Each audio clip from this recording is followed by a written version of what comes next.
যিমানেই বিলাই দিবা সিমানেই মহান হবা, যিমানেই মহান হবা সিমানেই ঠগন খাবা।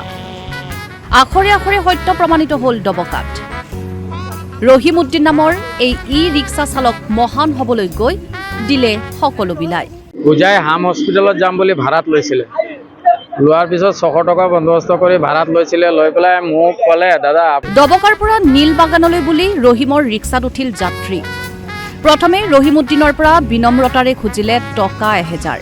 মোক 1000 টকা এটামান দিয়ক কেছ, তাত গ'লে মই দি দিম আপোনাক। তাৰপিছত মই 1000 টকা এটা দি দিলোঁ। মানুহজন হেৰি অসুবিধাত আছে, তেখেতৰ পেচেণ্ট আছে হাম হস্পিটেলত, আনিবলৈ যাব, সেই বিপদত আছে, দি দিলোঁ। হাস্পতালত আত্মীয় আছে। ৰহিমৰ বুকুখন বিষাই গ'ল নহয়। এইবাৰ যাত্ৰীয়ে ফোন এটা কৰিম বুলি খুজিলে মোবাইলটো। আপোনাৰ মোবাইলটো দিয়ক, মই ঘৰৰ পৰা অলপ পইচা অনাব লাগে।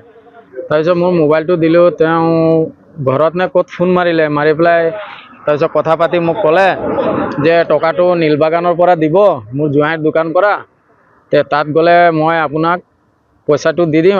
সামান্য ফোনটোহে, বিপদত পৰা মানুহ অকণো চিন্তা নকৰি সাউতকৈ ৰহিমে দিলে ফোনটো।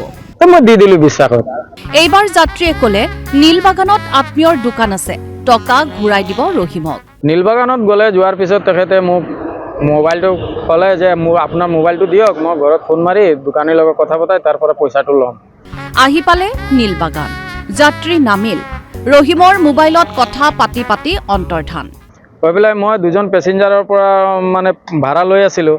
এই সময়ত তেওঁ ফটক কৰি ফোনত কথা পাতি পাতি, মোৰ CCTV ভিডিঅ' ফুটেজ আছে, কথা পাতি পাতি এই দোকানৰ ইফালে সোমাই গ'ল। ৰহিমউদ্দিনে ৰৈ ৰৈ ঘড়ীটোকে চাই থাকিল। নাই নহয়, আমো নাই, দলিও নাই। তাৰ পিছৰ কাহিনী শুনিলে চকু কপালত উঠিব আপোনাৰ। মোৰ পৰা আঁতৰত গৈ মোৰ ঘৰত ফোন মাৰিলে, মোৰ ল'ৰাক, মোৰ ছোৱালীক ফোন মাৰি যে তোমালোকৰ দেউতা এক্সিডেণ্ট হৈছে গাড়ীত, হাম হস্পিটেলত এডমিট আছে, মই ডক্টৰে কৈ আছোঁ ফটাফট পইচা লৈ আহা, নহ'লে একাউণ্টত তোমালোকে পইচা দিয়া, তেখেতৰ একাউণ্টত। শুনিলেনে? ৰহিমৰ দুৰ্ঘটনা হোৱা বুলি দগাবাজে ফোন কৰি পত্নী আৰু কন্যাৰ পৰাও সৰকালে 6000। তাৰপিছত ঘৰৰ পৰা তেখেতৰ একাউণ্টত মোৰ ল'ৰাই 5000 দিলে। তাৰপিছত মোৰ ছোৱালীজনীয়ে আৰু 1000 নে কিমান দিছে। দিয়াৰ পিছত তেখেতে মোবাইলটো অফ কৰি দিলে। এতিয়ালৈকে মোবাইলো নাই, মোৰ টকাও নাই। তাৰপিছত মই একাউণ্ট চেক কৰিলোঁ, একাউণ্টৰ পৰা গোটেইখিনি টকা তেখেতে উঠাই ল'লে।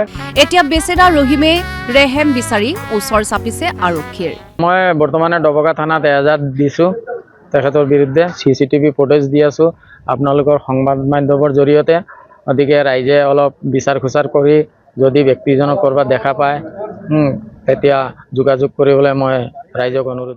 ইয়াকেই কয় উপকাৰীক অজগৰে নহয়, আনাকোন্দাই খায়। ডবকাৰ পৰা জেনিব জেৰিৰ ৰিপৰ্ট, DY 365।